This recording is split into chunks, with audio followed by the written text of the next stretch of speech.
One of the struggles of this time of life for me is to try to figure out which glasses are going to work best for something like this. And the one pair I thought would broke this morning, so if I change in the middle, you just have to understand that.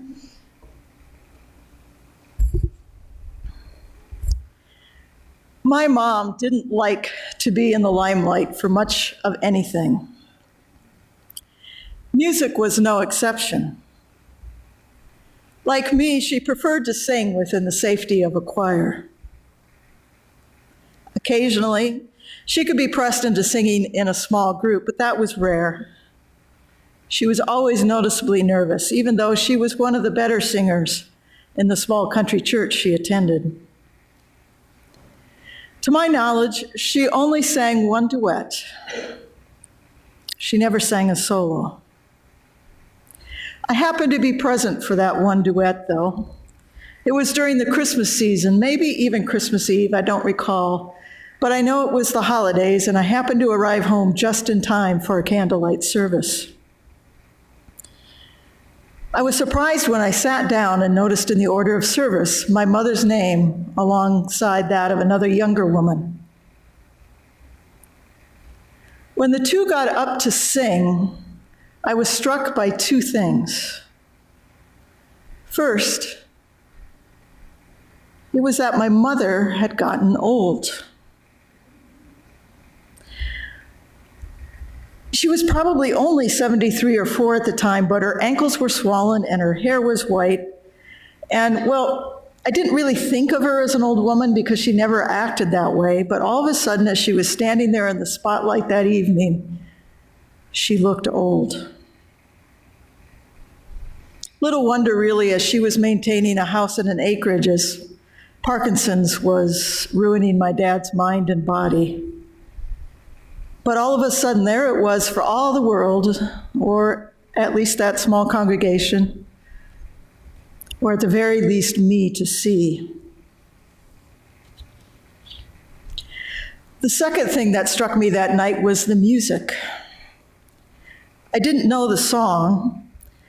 I think it was a lullaby to Jesus, and it was really easy to see the two of them singing it to their child and grandchild. Marcia has a good voice, and my mom's blended with hers really well. It was one of the sweetest things I've ever heard, and the song ended way too soon. Not unlike my mom's life, it ended too soon. Now, I am one of the lucky ones. I had my biological mom for 45 years, and she was a good mom, even if I didn't always think so. Like many kids, I looked around and sometimes wished I had a different mother, one who was a little more patient, who had more time for playing with her kids, who praised as much as she criticized and corrected. My mother was especially good at the latter, correcting. I don't know if it was because of the raw material she had to work with or what, but she was good at it. And for most of her life, she did her best to make certain that her kids remained humble. In fact, it almost seemed like for her, hubris was the one and only deadly sin. Like I said, I was lucky enough to get a really good mother, but not an off-the-charts great one. A few decades ago, I had to make a short speech accepting a Young Alumni Award at the small college that I had attended. In preparing for that, I found it really quite easy to think of an illustration or two of how my dad had influenced my life and my career, but not my mom. Mom excelled at the things for which I had neither the talent nor the proclivity. Margie can attest to this. One of those is cleaning a house. Mom was great. I'm not so much. She was a good cook. She maintained large vegetable and flower gardens. She canned pickles and cherries and pears and peaches and so beans and corn and anything else that was in the garden. beef occasionally. In the days before microwaves, that was really handy. She butchered and cleaned chickens, she sewed clothes, she embroidered, she crocheted, she quilted. She reupholstered and refinished furniture. She gave haircuts and perms to people, usually relatives, who couldn't afford a professional. And if Dad was busy, which he often was, or we kids weren't around, she mowed a large yard and helped weed 40 acres of soybeans. Perhaps you can appreciate that there was more than one reason why I never would have made a good South Dakota farmer's wife. There were a few things that we had in common, though, and as the years went by, I learned to appreciate both them and her more. She was the parent who had a love of reading. She'd received a countywide academic award in the 8th grade, but as the youngest daughter of a struggling farmer in the middle of the dirty 30s, she described how quickly dust would gather in the house. She was never able to even attend high school, let alone college. But that didn't stop her from continuing to learn and to read. And she definitely expected the same of her kids. She was the driving force behind my parents, making sure that they saved enough for each of the 4 of us to go to college. And there was always a book by her chair when she finally sat down for the evening. Now, music was the other joy in my mother's life, one that she passed on to each of her kids. Just like high school, there were no funds for her to take piano lessons, but her parents had a big old upright piano, and my mom taught herself how to play. She was no great virtuoso, and she would play publicly only when every other single option was exhausted. But she had that touch that let you know she really loved the music. Even in a house full and a church full of pianists, I could tell without looking when it was my mom who was at the keyboard. She was frequently humming and singing if she wasn't playing the piano, or the old pump organ Dad bought her years later. She wasn't a powerful singer, but she had such a steady, gentle voice that I loved it when I got to stand next to her in church. That was the bonus of actually attending a Baptist service in my older years. Or if I got to, or if she joined us around the piano.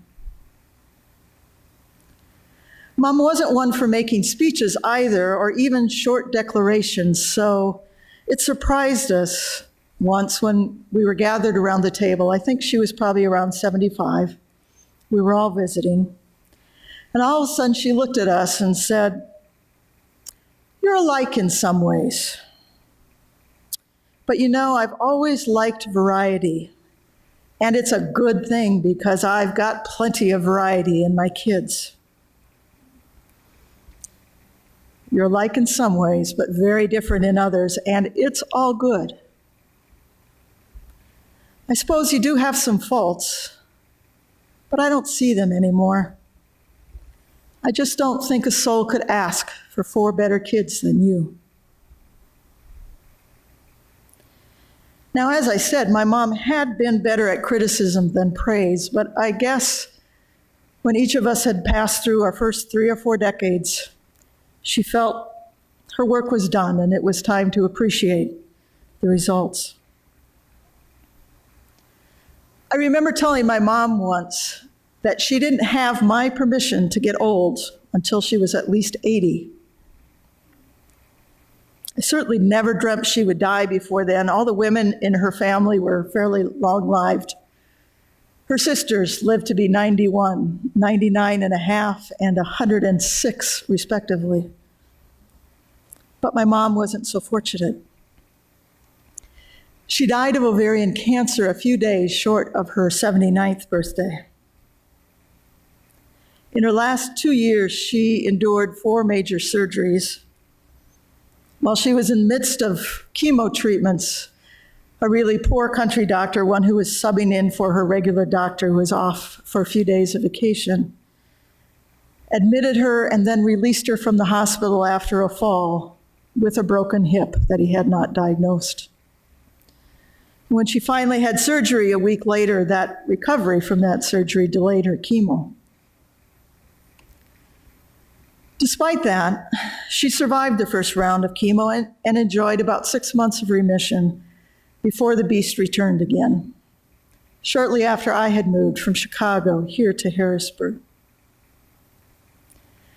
After yet another surgery that confirmed the relapse, she declined additional treatment.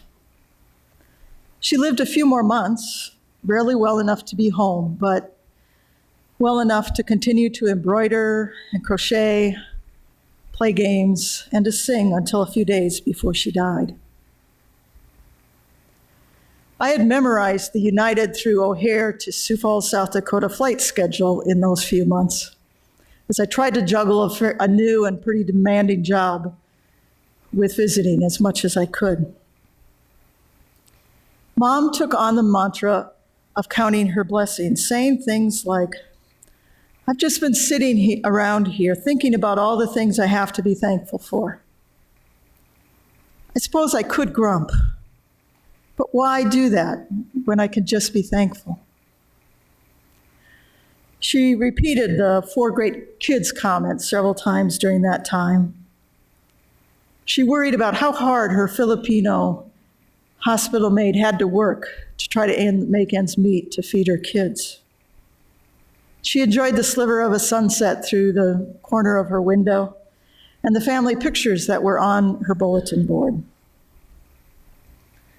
About 2 weeks before she died, I entered her room before sunrise,